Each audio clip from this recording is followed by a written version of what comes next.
Thank you, Richard.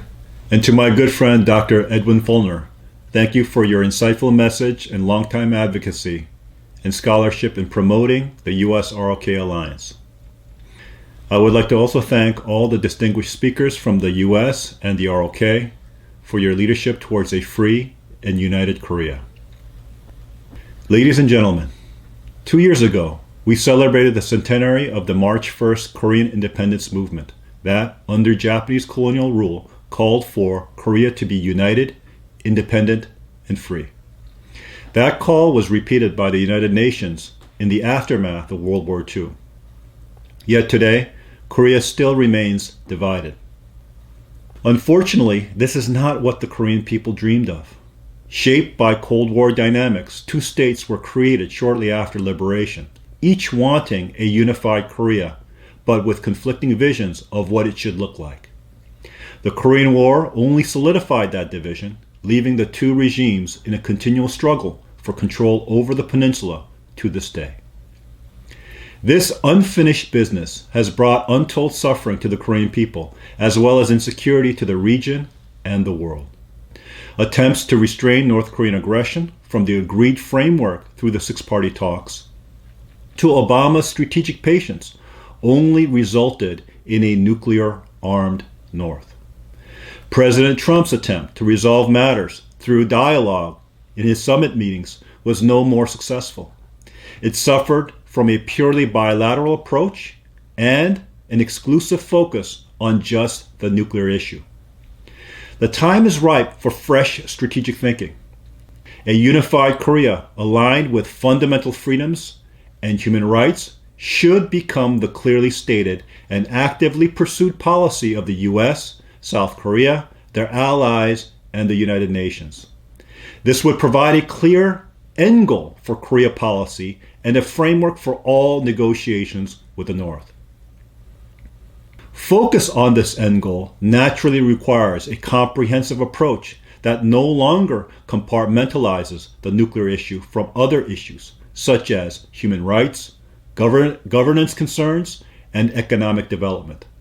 Such an approach is certainly in the interest of the Korean people, as well as the U.S. and the global community of nations. It is not in the interest of Koreans in the South to live in the shadow of a nuclear-armed neighbor, still ready to pursue unification by force if the opportunity arose. It is definitely not in the interest of Koreans in the North to live in a state that denies them the most basic of human rights.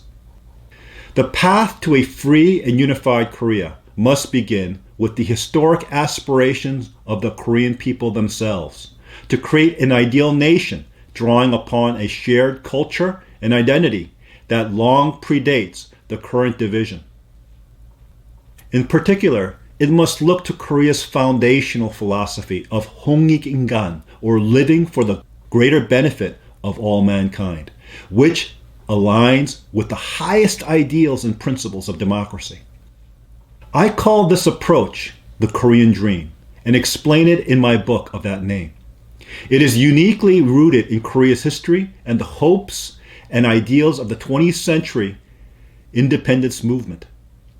These aspirations have motivated our people's drive for self-determination with the goal of a unified Korea of democratic, principled ideals.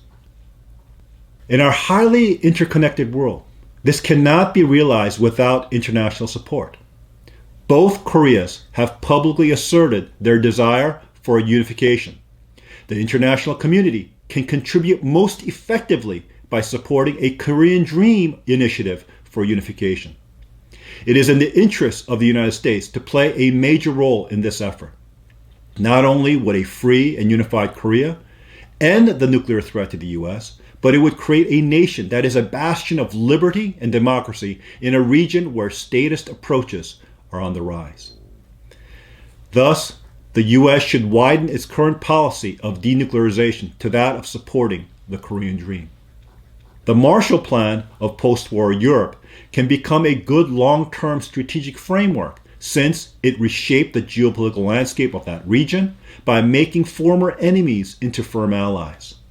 Rather than take the lead in directly dealing with the North, the U.S. should provide strong policy support, acting as a guarantor for progress towards a free and unified Korea.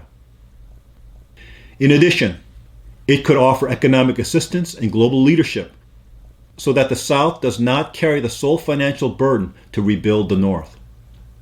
Finally, government policies alone will not achieve unification. Great social transformation requires the active engagement of a broad public, united in pursuit of a common cause.